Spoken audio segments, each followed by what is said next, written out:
kembali lagi di Cerita Cinta Channel. Jangan lupa like, comment, and subscribe ya. Terima kasih. Tepat saat jam sudah menunjukkan angka 12 malam, saat itu juga mobil milik Papa Kenzo dan Raka sudah tiba di halaman rumah Raka. Jangan heran mengapa bisa sangat pas. Itu semua karena perhitungan Papa Kenzo yang sangat hebat dan tepat. Gara-gara Papa sih Raka pulang telat kan? Pokoknya nanti kalau Riana ngomel, Papa yang harus tanggung jawab. Raka segera turun dari mobil sambil menggerutu dan sesekali bertecak saat melirik ke arah ayahnya yang terlihat begitu santai. Riana gak akan marah, yang ada mama kamu yang bakal marah. Sudahlah, malam ini Papa nginep di sini, ujar Papa Kenzo seketika menghentikan langkah kaki Raka. Papa yakin mau nginep di sini? Gimana nanti kalau mama makin marah? Nanti Papa dituduh selingkuh, dituduh. Berisik kamu, buruan masuk. Papa telepon mama kamu dulu, usir Papa Kenzo memilih untuk mengotak-atik ponselnya. Bukan tanpa alasan, Kenzo hendak menginap di rumah anaknya karena saat ini istrinya sedang tidak ada di rumah. Ya, Mama Naura tengah berlibur bersama para sahabatnya keluar kota selama 2 hari dimulai dengan hari ini. Maka dari itu, ia bisa ikut melancarkan niat surprise dari menantunya untuk Raka. Namun meski begitu, Kenzo juga lupa belum memberitahu kepada Naura bahwa ia akan menginap di rumah Raka.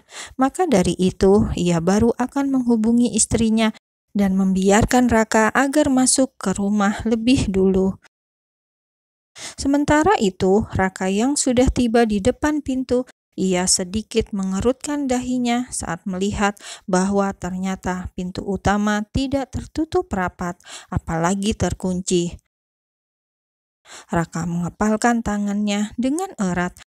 Berbagai pikiran melayang dan hinggap di kepalanya. Tentu saja ia sangat takut jika terjadi apa-apa dengan istrinya jika sampai ada orang jahat yang masuk. Brak! Raka langsung menendang pintu itu dengan begitu kasar karena kesal dan marah terhadap pembantunya. Sejak tadi ia masuk gerbang utama, tidak ada penjaga sama sekali yang berjaga.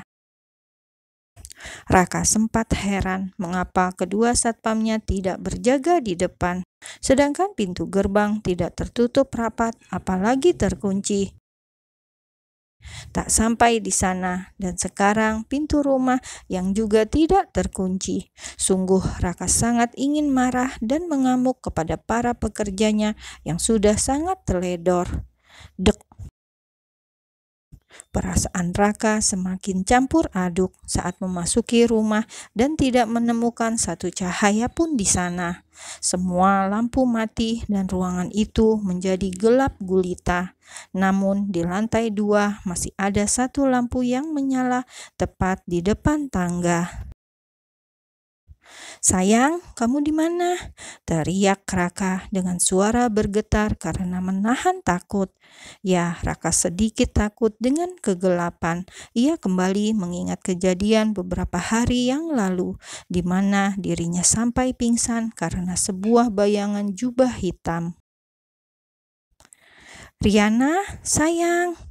Dor, monyet. Pekik Raka saat tanpa sengaja ia menginjak sesuatu yang ternyata adalah balon. Cetak! Seketika itu juga semua lampu menyala dengan begitu terang hingga membuat mata Raka menjadi begitu silau. Wah, mungkin itulah yang bisa Raka ucapkan saat ini ketika ia melihat semua dekorasi di rumahnya. Raka mengamati setiap sudut dekor di rumahnya, dari dinding ruang tamu, sofa, kursi, meja, lemari, bahkan tangga juga tidak lepas dari sebuah hiasan yang entah siapa pelakunya. Kamu suka nggak? Tanya seorang gadis dengan pakaian serba putih mulai mendekati Raka. Sontak saja, Raka langsung membulatkan matanya dengan sempurna saat melihat gadis tersebut, sampai membuatnya berulang kali mengucap kedua matanya. "Selamat ulang tahun, Raka," ucap seorang gadis lain yang muncul dari sisi kanan. "Happy birthday, Raka. Selamat bertambah usia." "Congratulations, Raka. Semakin sukses dan tampan." Ucapan demi ucapan Raka terima dari beberapa gadis yang datang dari setiap sudut rumahnya. Dan entah masih ada berapa banyak gadis berbaju putih lagi yang akan muncul di rumah Raka, hingga membuat laki-laki itu langsung memundurkan langkah kakinya hingga kembali keluar dari rumah. "Stop, berhenti kalian semua!" teriak Raka saat lebih dari 10 gadis bergaun putih itu terus mendekati Raka hingga membuat laki-laki itu semakin ketakutan. "Coba kalian katakan, kalian mati kenapa? Kalian mau menuntut balas sama gue? Kenapa? Dan apa salah gue sama kalian? Hah? Jangan ganggu gue lagi. Mending kalian pergi aja. Hus, hus, hus!" usir Raka berusaha mencari keberadaan ayahnya, namun sudah tidak ada di halamannya. "Sialan loh," cetus salah satu dari mereka. "Lo pikir muka gue serem apa? Buka mata lo lebar-lebar, kaki gue masih napak anjir," imbuh gadis itu dan ingin melemparkan sepatunya ke arah Raka. "Syukurlah, gue pikir kalian semua sudah pada mati gara-gara gak bisa move on dari gue," ucap Raka langsung menghela nafasnya lega. Namun perkataannya sangat ingin membuat semua mantannya muntah. "Sumpah ya kak, narsis lo gak hilang-hilang," cetus salah satu dari mereka mencibir. "Tahu nih, nyesel gue nurutin kemauan Riana buat datang ke sini, malah dapat sumpah sialan dari mantan buaya kayak lo." "Riana?" Raka mengerutkan dahinya, menatap intens ke arah salah satu mantannya.